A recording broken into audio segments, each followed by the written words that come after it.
Rude woman mocks poor man. In first class doesn't know he owns the entire airline company. The private elevator to the executive suite of Skyward Airlines headquarters rose silently through 52 floors of gleaming steel and glass in downtown Atlanta. James Mitchell stood alone in the mirrored compartment, his reflection showing a man who looked nothing like the CEO of America's third largest airline. His faded Red Sox cap was pulled low over graying hair that needed a cut. His worn leather jacket, a gift from his late father 30 years ago, had seen better decades. His jeans were clean but unremarkable, and his boots were the same comfortable pair he had worn for the past 5 years. At 61 years old, James had learned that comfort mattered more than image, at least to him.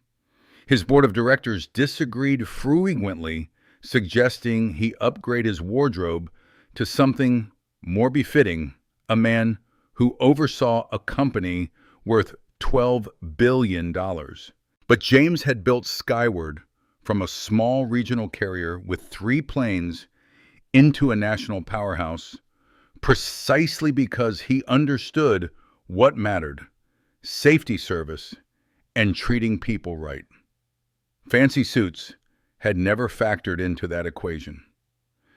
The elevator doors opened to reveal his corner office with its panoramic view of Atlanta's skyline.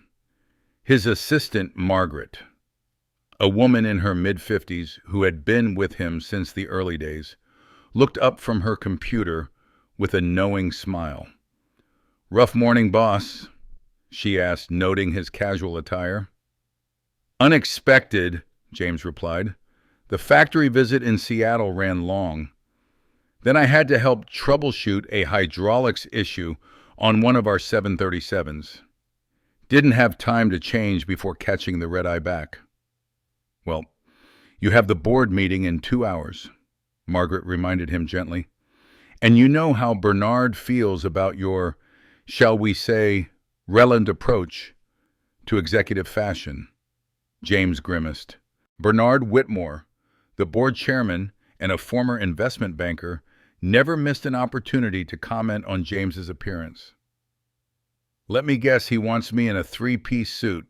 He wants you to look like you run a $12 billion company," Margaret corrected. His words, not mine. "I do run a $12 billion company," James pointed out. "Successfully, I might add. We've been profitable for 14 consecutive quarters." "Preaching to the choir," Margaret said, handing him a stack of reports. "But you know Bernard. Appearances matter to him." James took the reports and retreated to his office, settling into the worn leather chair behind his desk. The furniture was the same he had bought when Skyward first moved into this building 15 years ago. Margaret had suggested replacing it multiple times, but James saw no reason to fix what wasn't broken. He spent the next hour reviewing operational reports, safety metrics, and customer satisfaction scores. Skyward's numbers continued to impress. On-time performance was up 3%. Customer complaints were down. Employee satisfaction remained the highest in the industry. The union negotiations had concluded peacefully with fair contracts that kept his mechanics, pilots, and flight attendants happy without bankrupting the company. His phone rang. Margaret's voice came through the speaker. "James, it's Michael from operations. He says it's important." James picked up. "What's going on, Michael?" "We've got a situation with Flight 447 from New York to Atlanta," Michael said, his tone concerned. "There's been a complaint filed by a first-class passenger before the flight even took off." "What kind of complaint?" James asked, already pulling up the flight details on his computer. "Passenger in 2B is demanding that the passenger in 2A be moved to a different seat. claims he doesn't belong in first class, that he looks suspicious and homeless. Gate agents are trying to resolve it, but the passenger in 2B is threatening to call her lawyer and file a discrimination complaint against the airline. James felt his jaw tighten. And what does the passenger in 2A have to say? He's been completely cooperative and quiet, hasn't caused any issues. He's apparently reading a book and ignoring the commotion. Gate agents say he's done nothing wrong. What's his name? James asked. Robert Chen. According to our records, he's a frequent flyer, gold status. Always flies with us on his monthly trips between New York and Atlanta. Never had a single complaint in 3 years of flying Skyward. And the passenger in 2B, Cassandra Kingsley, first time flying with us, booked the ticket yesterday, paid full price for first class. No previous history with Skyward. James made his decision quickly. Tell the gate agents to proceed with boarding. If Ms. Kingsley doesn't want to sit next to Mr. Chen, she's welcome to take a different flight or move to an available seat in economy. We don't discriminate against passengers based on appearance, and we certainly don't remove paying customers who have done nothing wrong. Copy that, Michael said. I'll relay the message. And Michael, monitor this flight personally. I want to know if there are any further issues. Will do, boss. James hung up and stared at his computer screen, troubled. This was exactly the kind of situation that revealed people's true character. He had built Skyward on the principle that every passenger deserved respect, regardless of whether they paid $39 for a basic economy seat or $3,000 for international first class. The idea that someone would demand another passenger be removed based solely on appearance went against everything his company stood for. An hour later, Margaret buzzed him again. Michael on line 2. He says the situation has escalated. James grabbed the phone. Talk to me. Flight 447 is now airborne, but we're getting reports from the senior flight attendant, Michael said. The passenger in 2B has been making loud comments directed at the passenger in 2A for the past 30 minutes. Other first-class passengers are complaining about her behavior. What kind of comments? According to the flight attendant, she's making remarks about his appearance, questioning how he could afford a first-class ticket, suggesting he must have stolen someone's credit card. She's also been making calls. Apparently, she's some kind of corporate attorney, and she's been loudly discussing a lawsuit against Skyward for, quote, allowing inappropriate passengers in first class. James felt anger rising, but kept his voice level. What's our crew's assessment? Senior flight attendant Jennifer McKenzie says the man in 2A has been nothing but polite. He's tried to ignore her, but Ms. Kingsley seems determined to provoke a response. Jennifer's asked her twice to keep her voice down and stop harassing the other passenger, but she's threatened to have Jennifer fired. Is Jennifer recording this? James asked. Yes, sir. Standard protocol for disruptive passengers. We have audio and our security cameras are documenting everything. Good. Tell Jennifer to continue documenting and to give Ms. Kingsley one final warning. If she continues to harass Mr. Chen or disrupt the flight, inform her that she will be met by security upon landing and will be banned from all future Skyward flights. Understood. One more thing, boss. Ms. Kingsley has been name-dropping you.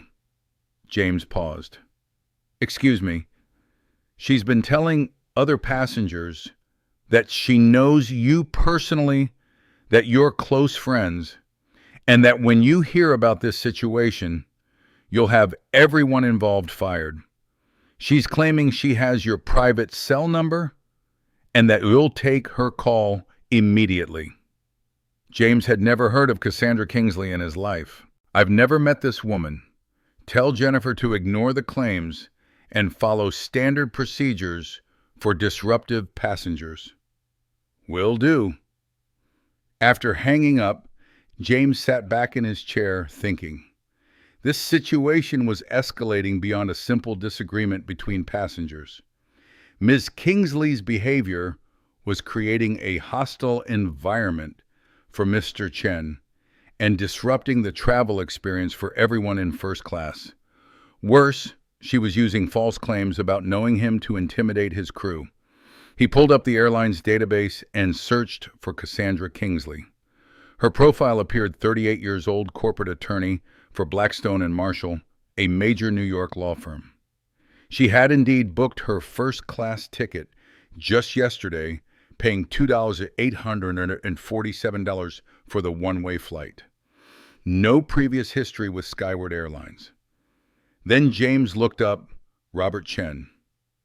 Gold status member for 3 years. Flew Skyward exclusively for his monthly trips between New York and Atlanta. Always booked economy or premium economy, but this month he had upgraded to first class using accumulated miles. Perfect travel record. 0 complaints. Multiple positive feedback comments from flight crews noting his courtesy and kindness. The contrast was stark. A loyal customer who had earned his way into first class through years of faithful patronage was being harassed by a first-time passenger who seemed to believe her ticket price entitled her to choose her neighbors. James made another decision. He pulled out his phone and called Captain Sarah Morrison, one of Skyward's most experienced pilots, and the captain on Flight 447. Captain Morrison, she answered professionally. Sarah, it's James Mitchell. I understand you're dealing with a situation in your first-class cabin. Yes, sir. Her voice carried the weight of dealing with a difficult passenger. I've been briefed by Jennifer. We've given Ms. Kingsley multiple warnings, but she's continuing to make disparaging comments about Mr. Chen. I'm considering having security meet the aircraft, but I wanted operational approval first. You have my full support, Sarah. Additionally, I'd like you to do something for me. Of course, sir. Before landing, I'd like you to make an announcement. I'll send you the exact wording via secure message to the cockpit. But essentially, I want the passengers to know that Mr. Chen is a valued member of our Skyward family, and that his presence in first class is not only appropriate, but welcomed and appreciated. There was a brief pause. With respect, sir, won't that potentially embarrass Ms. Kingsley? Miss Kingsley has spent the last hour embarrassing herself, James said firmly. What I want is to ensure that Mr. Chen knows he is valued and that the other passengers understand that Skyward does not tolerate discrimination or harassment of any kind. Can you do that? Absolutely, sir. I'll watch for your message. James composed a brief announcement and sent it through the airline's secure communication system to the cockpit. Then he asked Margaret to clear his afternoon schedule. Everything okay? She asked, concerned. I'm going to be at the airport when Flight 447 lands, James said. I want to meet Mr. Chen personally and apologize for his experience. And I want to be present when Ms. Kingsley is informed of the consequences of her behavior. Want me to have your car brought around? Margaret asked. No, I'll take the MARTA train. Faster in afternoon traffic. Margaret raised an eyebrow, but didn't comment. James taking public transportation was perfectly in character. 45 minutes later, James stood in the secured area near Gate B7 where Flight 447 would be arriving. He had coordinated with airport security and the gate agents who were understandably nervous about having the CEO of the entire airline waiting at their gate. "Mr. Mitchell, sir, we can bring the passengers to a private area if you'd prefer," the gate supervisor offered. "No need," James said. "I'll wait here." Michael, from operations, had sent him the full documentation, audio recordings from the flight statements from Jennifer and other crew members, and even comments from several first-class passengers who had approached the flight attendants to complain about Ms. Kingsley's behavior. The recordings were worse than he had imagined. Cassandra Kingsley's voice, sharp and entitled, came through clearly. "I paid almost $3,000 for the seat. The least Skyward could do is ensure I'm not sitting next to someone who looks like he slept in a dumpster." "Excuse me, sir, did you find that wallet in the subway? Because there's no way you earned enough money to afford first class. I'm a corporate attorney. I deal with executives and business people." This man is clearly neither.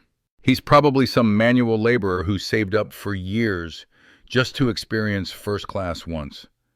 It's pathetic. When I tell James Mitchell about this, yes, the CEO, he's a personal friend, everyone involved in this disaster will be looking for new jobs. And through it all, according to the flight attendants, Robert Chen had said virtually nothing.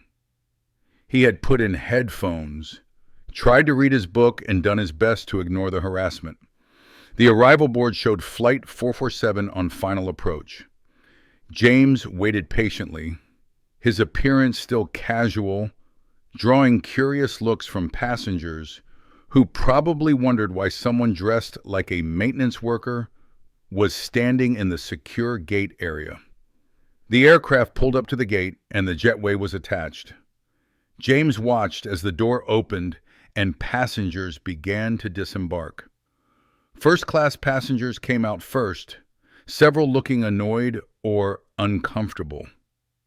Then he saw her. Cassandra Kingsley was impossible to miss. Designer suit, Chanel bag, Louboutin heels clicking authoritatively on the floor. Her blonde hair was perfect, her makeup flawless, her entire appearance screaming wealth and status. She walked with the confidence of someone who had never been told no in her entire life. Behind her, walking slowly and looking tired, was an Asian man in his 50s, wearing simple khaki pants and a blue button-down shirt. His small carry-on bag looked worn, but well-maintained. This had to be Robert Chen. Cassandra spotted the gate supervisor and made a beeline for her. "Finally. I assume you're the person in charge here. I need to file a formal complaint about your airline's passenger screening process." "I was forced to sit next to Ms. Kingsley," James interrupted, stepping forward. She turned her eyes, raking over his appearance with obvious disdain. "I'm speaking to the supervisor. Maintenance issues can wait." "I'm not maintenance," James said calmly. "I'm James Mitchell, CEO of Skyward Airlines."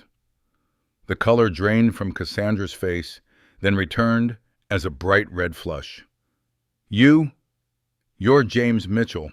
I am. And you apparently have been telling my crew and passengers that you know me personally and that I would support your complaints. I'm here to clarify that I've never met you before this moment, and I absolutely do not support your behavior on Flight 447. Other passengers had stopped to watch, including Robert Chen, who stood a few feet away looking confused. "Mr. Mitchell, I want to explain," Cassandra started, but James held up his hand. I've heard the recordings, Ms. Kingsley. I've read the crew reports. I've reviewed the security camera footage. For the past hour and a half, you verbally harassed and humiliated a fellow passenger based solely on his appearance. You made assumptions about his economic status, his profession, and his right to be in first class. You created a hostile environment for him and for every other passenger in that cabin. He didn't look like he belonged. Cassandra tried to defend herself. He belonged there because he purchased a ticket just like you did, James said firmly. Actually, more than you did. Mr. Chen is a gold status member who has flown exclusively with Skyward for 3 years. He earned his first-class seat through loyalty to our airline. You, on the other hand, are a first-time passenger who has demonstrated that you don't understand the most basic principles of human decency. Captain Sarah Morrison had emerged from the cockpit and was standing nearby along with Jennifer, the senior flight attendant. Both looked satisfied to see their CEO addressing the situation directly. "Mr. Chen," James called, turning to the quiet man. "Would you come here, please?" Robert approached hesitantly, clearly uncomfortable with the attention. "Mr. Chen, I'm James Mitchell, CEO of Skyward Airlines. First, I want to apologize personally for the treatment you received on today's flight. That is not who we are as a company, and it's not how we treat our valued customers." "It's okay," Robert said quietly, his voice carrying a slight accent. "I understand some people—" "No," James interrupted gently. "It's not okay, and you shouldn't have to understand or tolerate discrimination. You are a valued member of the Skyward family. Your loyalty to our airline means everything to us. I'm upgrading you to platinum status immediately, which includes complimentary first-class upgrades on all domestic flights for the next 2 years. Additionally, I'd like to refund the miles you used for today's upgrade and provide you with a voucher for a free round-trip flight anywhere Skyward flies." Robert's eyes widened. "Mr. Mitchell, that's really not necessary. I just want to get to my hotel and—" "Please," James said sincerely, "let us make this right. You shouldn't have to endure harassment for simply existing in a space you paid for. And I want to be very clear to everyone here, Skyward Airlines judges passengers by their behavior, not by their appearance or their wallet. Mr. Chen's conduct today was exemplary. He remained calm, courteous, and dignified, despite sustained provocation. That's the kind of passenger we're proud to serve."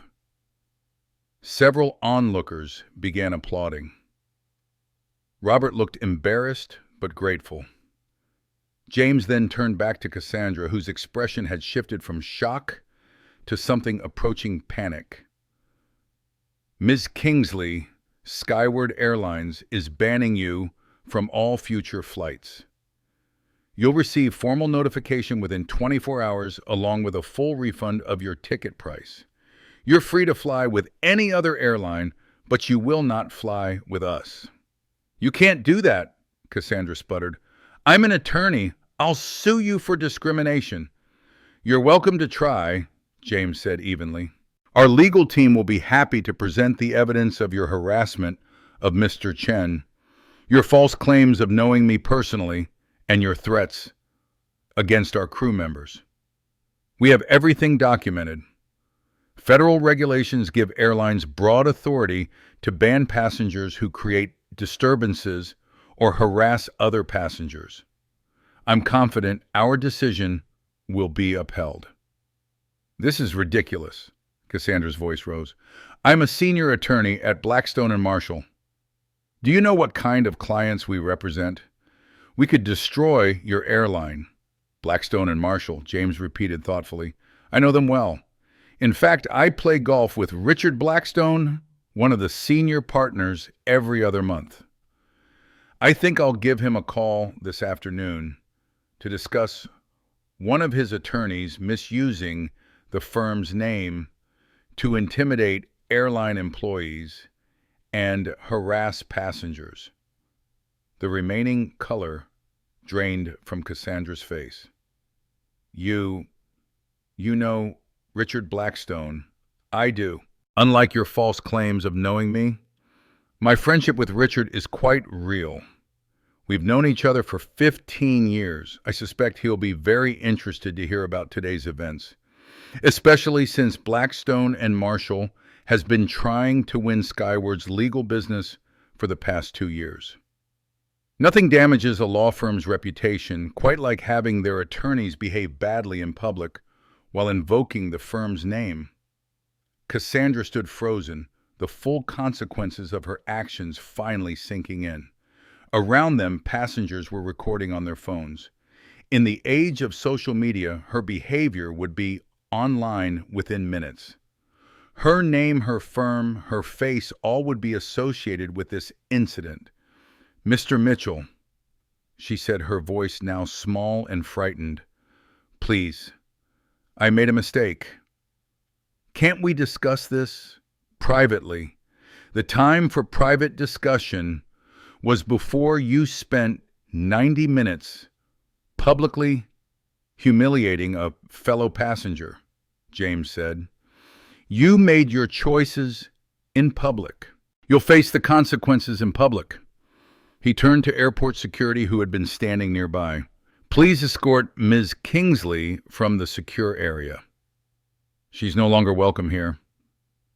As security led Cassandra away, her expensive heels clicking frantically as she tried to maintain some dignity, James turned back to Robert Chen. "Mr. Chen again, my sincere apologies. Can I offer you a ride to your hotel? It's the least I can do." Robert looked overwhelmed. "Mr. Mitchell, you don't have to. Please call me James, and I insist, unless you prefer to take a cab." "No, a ride would be appreciated. Thank you." As they walked toward the parking area, Jennifer caught up with them. "Mr. Mitchell, I just wanted to say thank you for backing us up. We try to handle these situations diplomatically, but sometimes passengers need to understand that harassment won't be tolerated." "You handled it perfectly, Jennifer," James assured her. "Your documentation made my job easy. Give my thanks to the rest of the crew as well." James's car was an 8-year-old Toyota Camry, which seemed to surprise Robert. "I expected something more executive," Robert admitted with a small smile as James held open the passenger door. "Life's too short to worry about impressive cars," James said, climbing into the driver's seat. "This gets me where I need to go reliably. That's what matters." As they drove toward Robert's hotel in Buckhead, James learned more about his passenger. Robert Chen was a quality control manager for a medical device manufacturer. He flew to Atlanta monthly to inspect production at their Georgia facility. He was divorced with 2 adult children. He lived modestly in Queens and saved carefully. The first-class upgrade had been a rare treat using miles he had accumulated over 3 years of loyal travel. "I grew up poor," Robert said quietly. "My parents immigrated from Taiwan with nothing. They worked 3 jobs each, so my sister and I could go to college. I learned early that how you dress or what you own doesn't define your worth. But I guess some people never learn that lesson. Some people measure their own worth by their ability to diminish others," James observed. "It's a sad way to live." "You built this airline from nothing, right?" Robert asked. "I read about you once in an article, started with 3 small planes." James smiled. 2, actually. A Cessna 402 and a Beechcraft King Air. I was 31 years old, had just mortgaged everything I owned, and had a dream of connecting small cities that major airlines ignored. Everyone told me I was crazy. But you succeeded. Eventually, There were a lot of years where success wasn't guaranteed. I cleaned planes myself, loaded baggage, worked ticket counters. I couldn't afford to hire people for every job, so I did whatever needed doing. My first employee was my ex-wife now, who handled bookings out of our apartment. That's incredible, Robert said. Most CEOs I've heard about seem disconnected from the actual work. That's the problem, James agreed. When you forget what the work actually entails, when you stop seeing employees and customers as real people, you start making decisions that look good on paper but fail in reality. I never wanted to be that kind of CEO. They pulled up to Robert's hotel, a modest chain property near the industrial park where his inspection work would take him. James put the car in park and turned to face him. Mr. Chen, Robert, I want you to know something. What happened today wasn't just unfortunate. It was wrong. And it happened on my airline, which makes it my responsibility.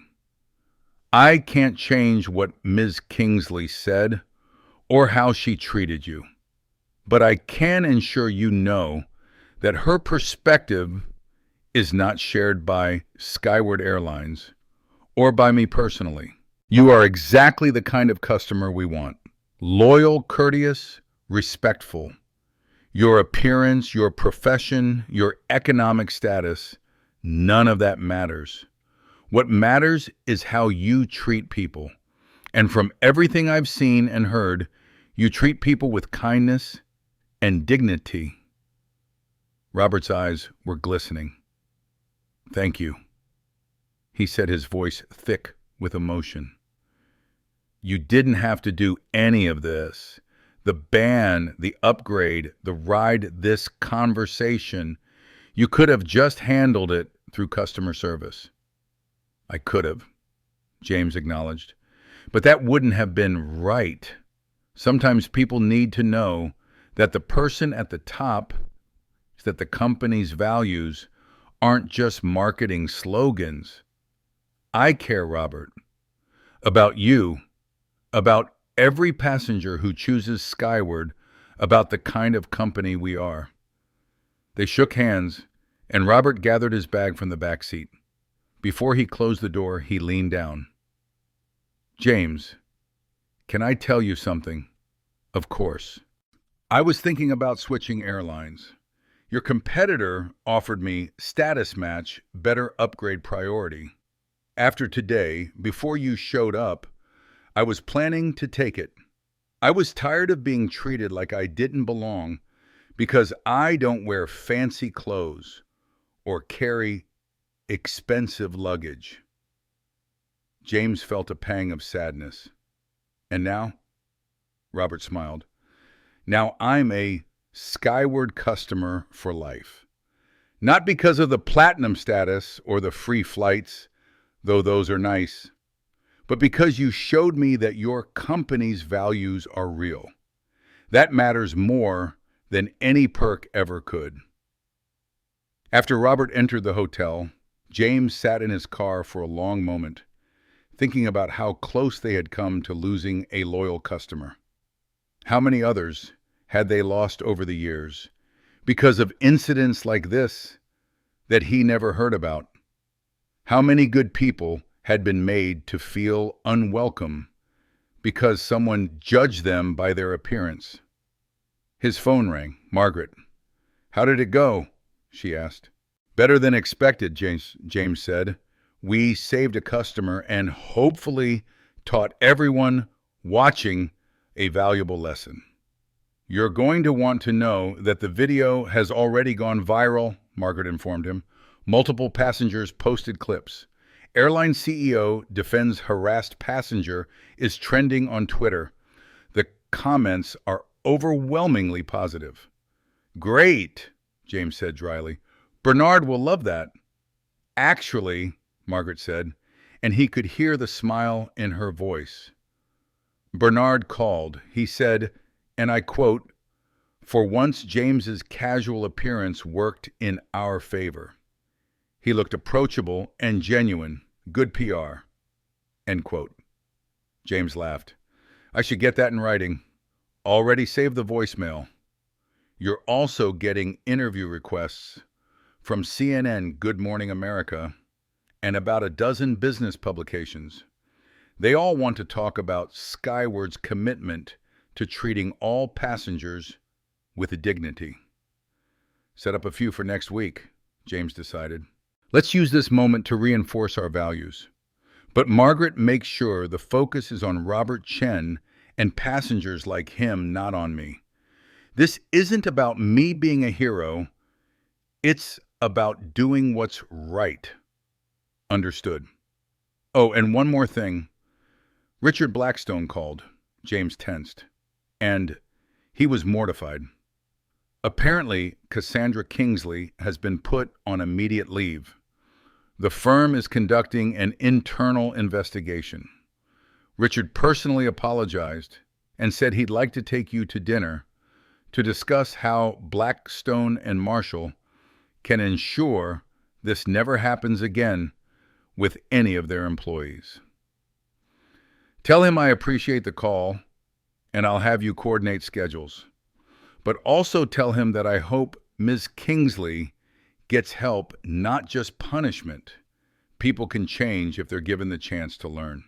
You're too forgiving, Margaret observed. Maybe, James conceded. But I remember being young and stupid and making mistakes. I had people who corrected me without destroying me. Everyone deserves that chance. The board meeting that afternoon was different than expected. Instead of criticizing James's appearance, Bernard opened with a video clip from social media showing James at the gate defending Robert Chen. Gentlemen and ladies, Bernard said, this is why James Mitchell is the right CEO for Skyward Airlines. Not because he wears expensive suits or maintains a polished image, but because he understands what this company stands for, and he's willing to stand up for those values publicly.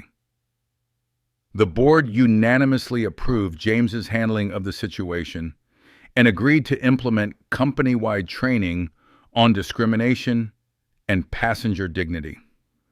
They also approved a new initiative that James proposed, a passenger advisory council made up of frequent flyers from diverse backgrounds who would provide feedback on Skyward's policies and practices. We need voices like Robert Chen's in our decision-making, James explained to the board. People who experience our airline as customers, not executives. People who can tell us when we're falling short of our values. The initiative passed unanimously. That evening, James sat in his modest three-bedroom house in a quiet Atlanta suburb, a glass of bourbon in hand, reflecting on the day. His phone buzzed with a text from an unknown number. Mr. Mitchell, this is Robert Chen. I hope you don't mind, but your assistant gave me your number. I just wanted to say again how much today meant to me. Not just the upgrades and apologies, but being seen, being valued. I've been flying for business for 15 years, and I've been made to feel invisible or inappropriate more times than I can count. Today, for the first time, someone stood up for me. Someone with power and authority looked at the situation and said, "This is wrong. That's a gift I'll never forget. Thank you. Truly. Robert." James read the message 3 times, then carefully composed a response. Robert, you don't ever have to thank me for treating you with the dignity and respect every person deserves. That should be the minimum standard, not a special favor. I'm sorry, it's rare enough that it stands out. But I promise you, as long as I'm CEO of Skyward, we'll keep working to make it the norm, not the exception. Fly safe, my friend. James. He sent the message and took another sip of bourbon. The house was quiet except for the ticking of the grandfather clock his father had built by hand. James thought about his father, a carpenter who had worked with his hands his entire life, who had never worn a suit except to weddings and funerals, who had taught James that a person's worth had nothing to do with their bank account or their wardrobe. "I think you'd be proud of today, Dad," James said quietly to the empty room. The next morning, James arrived at his office to find a package waiting on his desk. Inside was a simple wooden box handcrafted with beautiful joinery. A note was attached in careful handwriting. Mr. Mitchell, my hobby is woodworking. I made this to hold business cards or desk items. Consider it a thank you from one person who values craftsmanship over flash to another. Robert Chen. James ran his fingers over the smooth wood, admiring the precise dovetail joints and the care evident in every detail. He placed it prominently on his desk, where it would remind him daily of why he had built Skyward Airlines in the first place. Not to become rich, though that had happened, not to be powerful, though he was, but to create something that treated people right. Employees, customers, everyone who came into contact with his company. Margaret knocked and entered, carrying her ever-present tablet. "Good morning. You have the CNN interview at 10, the operations review at 2, and Richard Blackstone confirmed dinner for Friday. Also, we've received over 3,000 emails in the past 24 hours, 97% positive from passengers sharing their own stories of being judged by appearance." "Set up a team to go through those emails," James said immediately. "I want to know if there are patterns, if there are specific routes or situations where this happens more frequently. And I want responses sent to every single person who wrote in, thanking them for sharing their story." "All 3,000, Margaret asked. "All 3,000, James confirmed. "If they took the time to write, we take the time to respond. Personally, no form letters." Margaret made notes. "This is going to take significant staff time. Then hire temporary staff if needed. Margaret, these people felt invisible or diminished. The least we can do is see them and respond to them. You realize most CEOs would just issue a press release and move on." James smiled. "I'm not most CEOs." Over the following weeks, the Robert Chen incident, as it became known internally, sparked significant changes at Skyward Airlines. The Passenger Advisory Council held its first meeting. New training protocols were implemented for all customer-facing employees. The company launched a campaign highlighting diverse passengers and their stories, showing that Skyward welcomed everyone. But perhaps the most significant change was subtler. Employees throughout the company, from gate agents to flight attendants to mechanics, felt empowered to stand up for passengers who were being treated unfairly. They knew their CEO would support them. They knew the company's values weren't just words on a poster. 6 months after the incident, James was walking through the terminal at Atlanta's airport, doing one of his regular unannounced check-ins on operations, when he heard someone call his name. "James." He turned to see Robert Chen, carry-on bag in hand, heading to a gate. They shook hands warmly. "Business trip?" James asked. "Monthly inspection," Robert confirmed. "Always on Skyward, always will be." "How's the first-class experience treating you?" Robert grinned. Honestly, it's nice, but the best part isn't the bigger seat or the free drinks. It's that I've never once been made to feel like I don't belong. Your crew remembers me. They're genuinely kind. That matters more than any amenity. They chatted for a few more minutes before Robert had to head to his gate.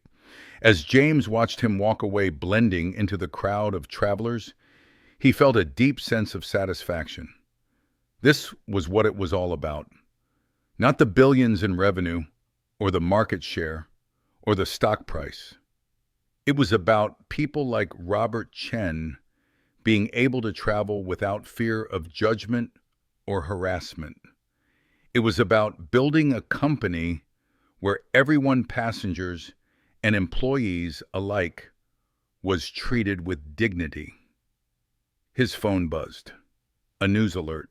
Cassandra Kingsley, former attorney at Blackstone and Marshall, announces new position as Director of Inclusion at nonprofit organization.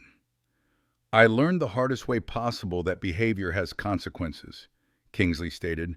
I'm committed to helping others learn from my mistakes without having to make them first. James smiled. People could change.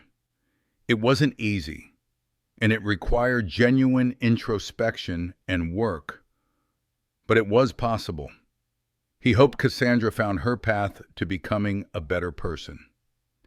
As he continued his walk through the terminal, James stopped to chat with a gate agent, helped an elderly passenger lift their bag into the overhead bin on a waiting aircraft, and thanked a cleaning crew for their excellent work. To any observer, he looked like any other traveler in his jeans and casual shirt. But to the employees of Skyward Airlines, he was the CEO who remembered that business was about people, not just profits. The leader who had shown that you could be successful without sacrificing values. The man who proved that sometimes the most important thing a CEO could do was simply treat people right. And in a world that often seemed to reward the opposite, that was revolutionary. James Mitchell headed back to his office, already thinking about the next challenge, the next opportunity to make Skyward Airlines not just a successful company, but a good company. Because at the end of the day, that was the only kind of success that truly mattered. The kind that lets you look at yourself in the mirror and know you had done right by people. All people, regardless of how they dressed or what they earned or whether they fit someone else's idea of who belonged. That was the Skyward way. And it always would be as long as James Mitchell had anything to say about it.